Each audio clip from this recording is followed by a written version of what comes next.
Mantan Presiden Joko Widodo digugat 300 juta rupiah karena tidak memenuhi janjinya dalam memproduksi mobil SMK secara massal. Gugatan itu dilayangkan warga Solo yang merasa dirugikan karena tidak bisa membeli mobil SMK.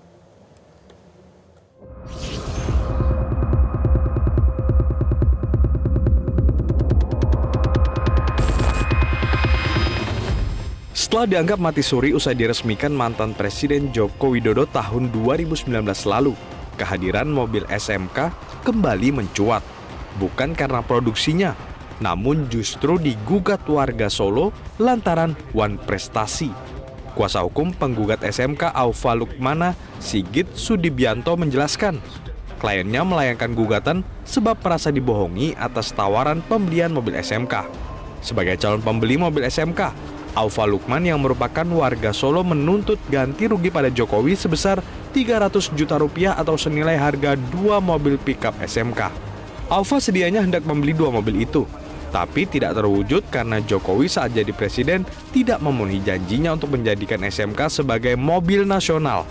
Pada 2021 lalu, Aufa sampai mendatangi pabrik SMK di Boyolali, tapi mobil pickup SMK yang diharapkan tidak ada wujudnya. Sebagai wali kota itu pernah menyampaikan akan menjadi produksi massal dan kebanggaan bangsa.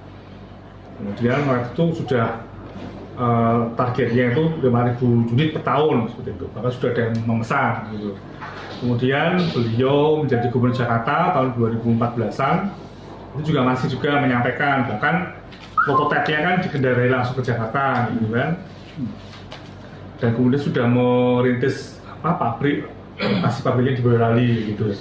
Nah kemudian ketika awal presiden juga masih statement juga yang pada pertama SMK harus jadi prioritas, jangan sampai hanya jadi proyek simbolis. Nah kemudian memerintahkan Kementerian Perindustrian untuk mempercepat produksi. Nah, kemudian 2017 Pak Jokowi juga melakukan kunjungan pabrik ke SMK di Boyolali. Sampai dengan periode kedua juga menyampaikan di beberapa pidatonya kita terus dorong industri lokal seperti SMK untuk go nasional, go massal. Pejabat Humas Pengadilan Negeri Surakarta Bambang Arianto mengonfirmasi gugatan telah diterima Rabu lalu dan terdaftar di Pengadilan Negeri Surakarta. Rencananya sidang perdana gugatan mobil SMK digelar 24 April 2025. Assalamualaikum warahmatullahi wabarakatuh. Kita bertemu kembali di channel YouTube Ustaz Minarda Official. Sahabat BN, sebenarnya yang prinsip dalam kasus gugatan oleh seorang anak muda warga Solo kepada mantan Presiden Joko Widodo ini bukanlah persoalan uang yang 300 juta ini sebagai tuntutan dari anak muda ini. Tetapi yang jauh lebih prinsip dan penting dari itu adalah persoalan pemimpin yang ingkar janji. Ukuran dari integritas diri seorang pemimpin apabila dikaitkan dengan janji yang telah diucapkan oleh seorang pemimpin tetapi tidak jadi kenyataan. Ini sebenarnya yang jadi persoalan dalam hal ini. Kalau untuk gugatan perdata uang senilai 300 juta bagi seorang mantan presiden seperti Jokowi tentu sangat kecil sekali ukurannya jika diukur dari ukuran materi.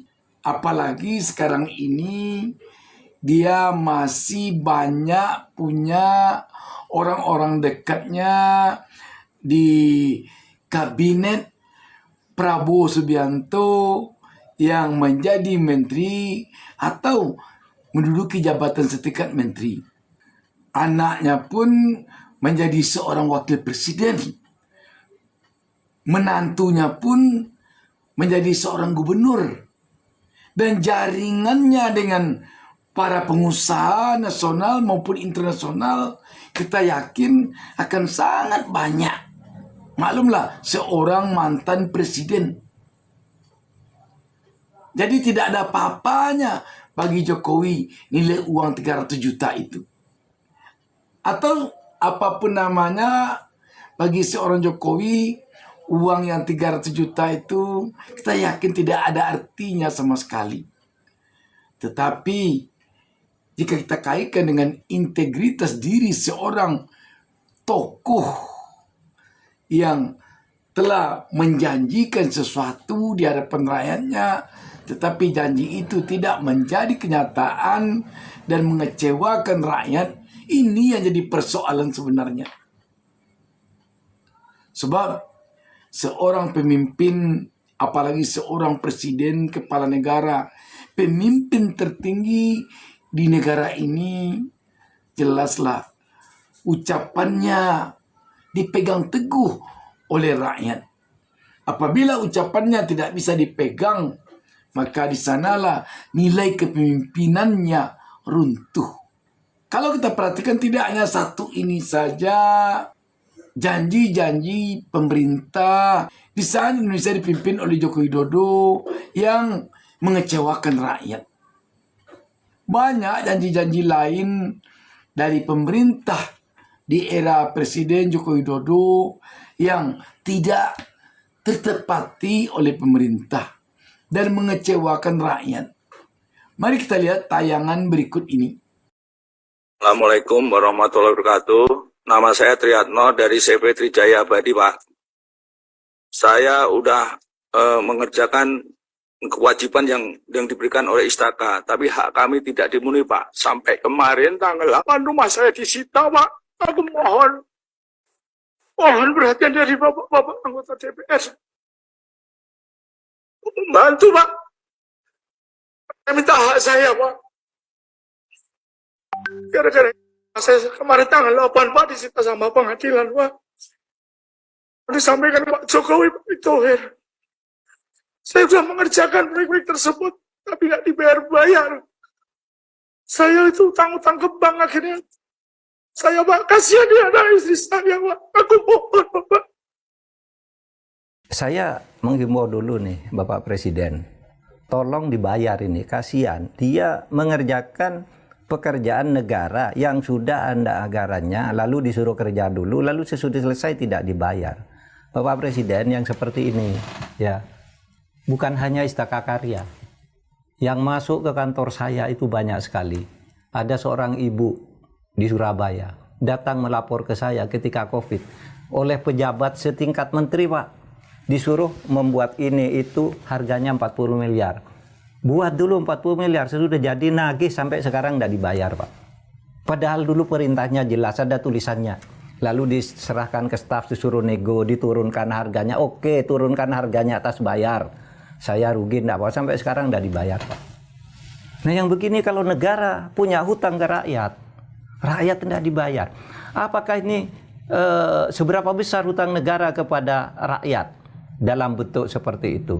Menurut data terakhir bulan Juli tahun 2024, Pak, 6 bulan yang lalu, hutang negara kepada rakyat itu jumlahnya 8 triliun 5,04. Jadi 8,5 triliun ini hutang kepada rakyat. Apakah pemerintah tidak melakukan usaha untuk membayar ini? Nah, sahabat BN, dengan melihat tayangan ini, kita dapat memahami betapa banyaknya rakyat yang kecewa di era kepemimpinan Jokowi oleh janji-janjinya atau janji-janji pemerintah kepada rakyat yang tidak ditepatinya. Sahabat BN, tentu saja bagi rakyat, kalau sudah presiden yang berjanji, kalau sudah pejabat pemerintah yang berjanji, itu rakyat sudah percaya. Karenanya ketika janji itu tidak ditepati, maka akan sangat mengecewakan rakyat. Akan sangat menghancurkan kredibilitas dari seorang pemimpin yang berjanji tersebut.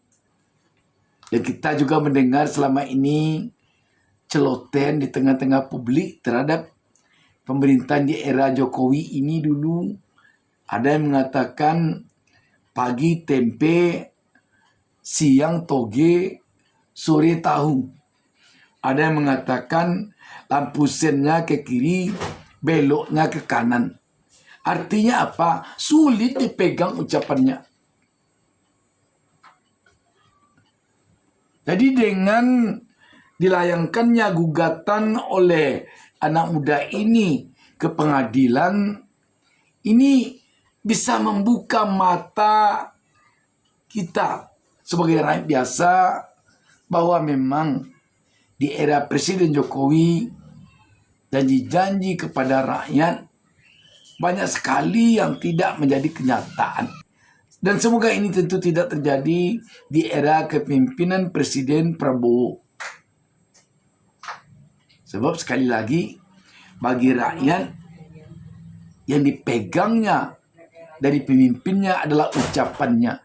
Apabila ucapan seorang pemimpin tidak bisa dipegang, tidak ada artinya lagi pemimpin itu di mata rakyat. Demikian sahabat BN. Assalamualaikum warahmatullahi wabarakatuh.